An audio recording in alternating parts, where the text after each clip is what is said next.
Welcome to our channel, where we delve deep into critical legal cases that have shaped the Indian judiciary.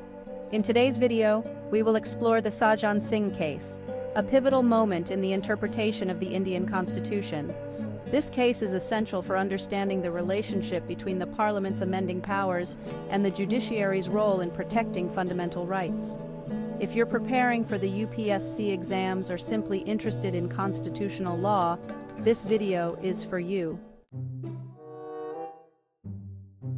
The Sajjan Singh case, decided in 1965, is set against the backdrop of a newly independent India. During this period, the government sought to implement land reforms to redistribute agricultural land and eliminate feudal structures.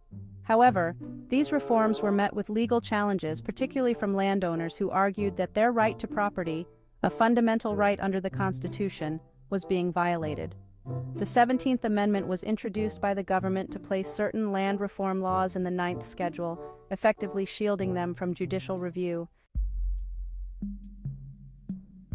The Sajjan Singh case brought forward several significant legal questions. First, it questioned whether Parliament had the power to amend fundamental rights under the Constitution, specifically under Article 368. Second, it examined whether the judiciary had the authority to review and invalidate constitutional amendments that infringe upon fundamental rights. Lastly, the case addressed the scope and limitations of the 9th Schedule. Could laws placed in this schedule truly be immune from judicial scrutiny? The arguments in the Sajjan Singh case were complex and deeply rooted in constitutional interpretation. This landmark case brought to the forefront the intricate balance between the powers of Parliament and the fundamental rights of citizens. The petitioners, led by senior advocates, argued that the 17th Amendment was unconstitutional as it violated the fundamental rights guaranteed by the Constitution.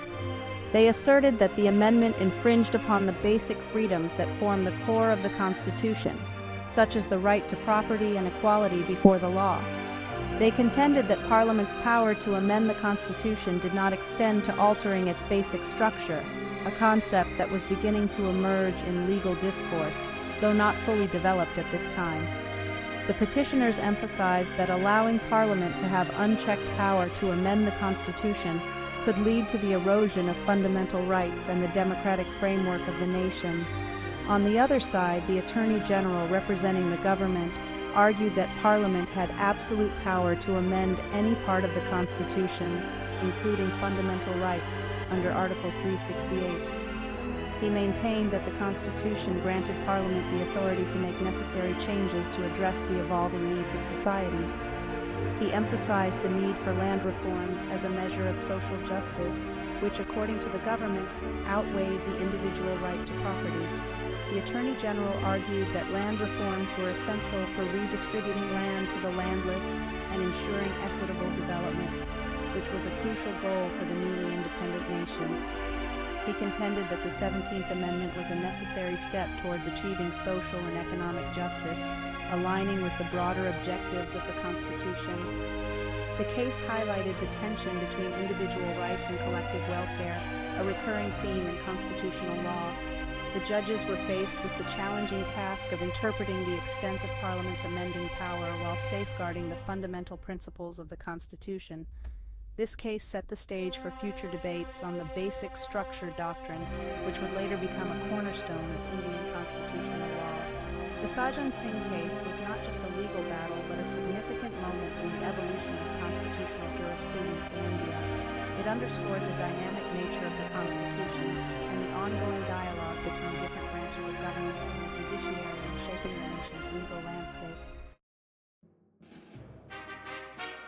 Section 4. The Supreme Court's judgment. The Supreme Court, in a 3-2 majority decision, upheld the validity of the 17th Amendment. This landmark ruling was a pivotal moment in the constitutional history of India, as it addressed the balance of power between the Parliament and the judiciary. The majority opinion, delivered by Chief Justice P.B. Gajendra Gadkar, held that Parliament had the authority to amend any part of the Constitution, including fundamental rights. This decision was rooted in the belief that the elected representatives of the people should have the ultimate say in shaping the nation's laws and policies. However, the judgment also hinted at the emerging concept of the basic structure, suggesting that while Parliament had wide-ranging powers, there might be certain core principles of the Constitution that could not be altered. This was a subtle yet significant acknowledgement that the Constitution had an inherent framework that needed protection from potential overreach.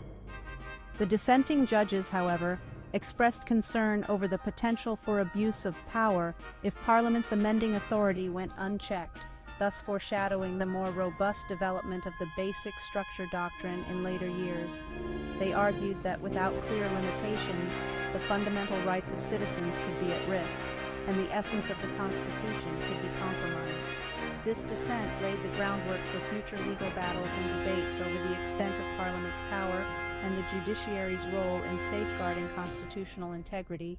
The 17th Amendment case thus became a cornerstone in the ongoing dialogue about constitutional amendments and the protection of fundamental rights in India. It highlighted the dynamic and sometimes contentious relationship between different branches of government and the need for a balanced approach to constitutional interpretation. This judgment continues to be studied and referenced in legal circles, serving as a reminder of the delicate balance that must be maintained to uphold the principles of democracy and justice. The Supreme Court's decision in this case was not just a legal ruling, but a profound statement on the nature of constitutional governance in India. Section 5. Impact and Significance. The impact of the Sajjan Singh case was profound, setting the stage for future constitutional debates.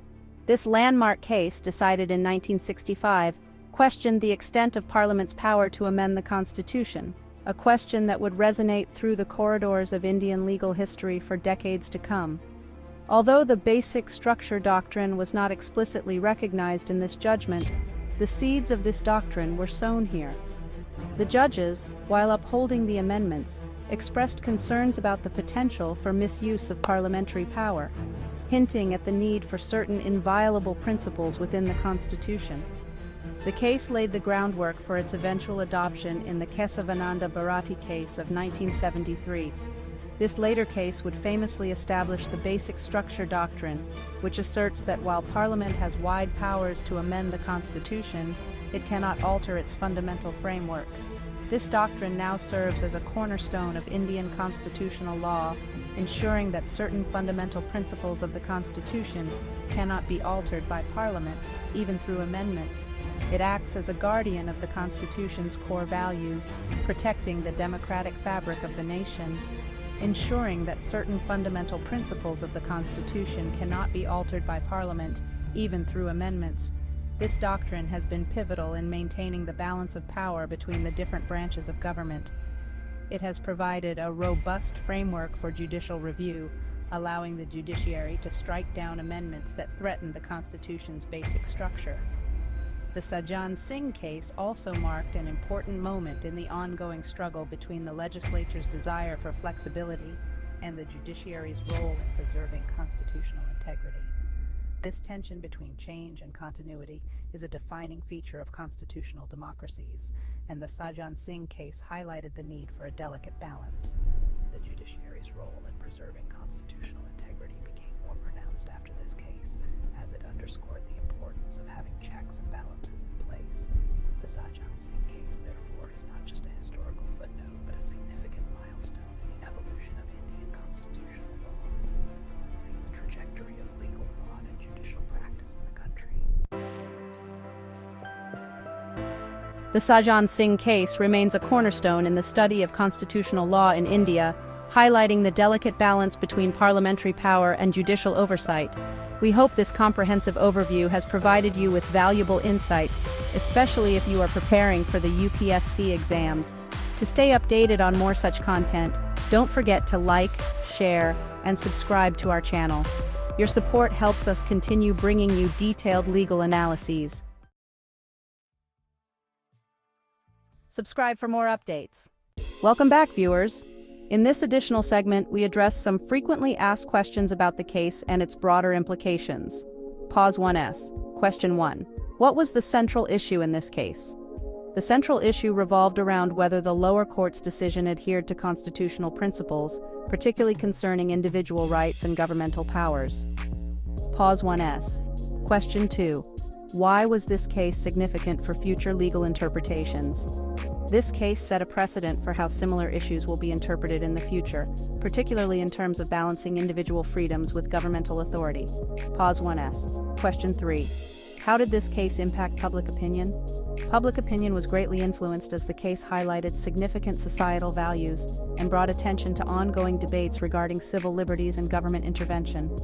Pause 1s. Question 4. What are the potential long-term effects of this judgment?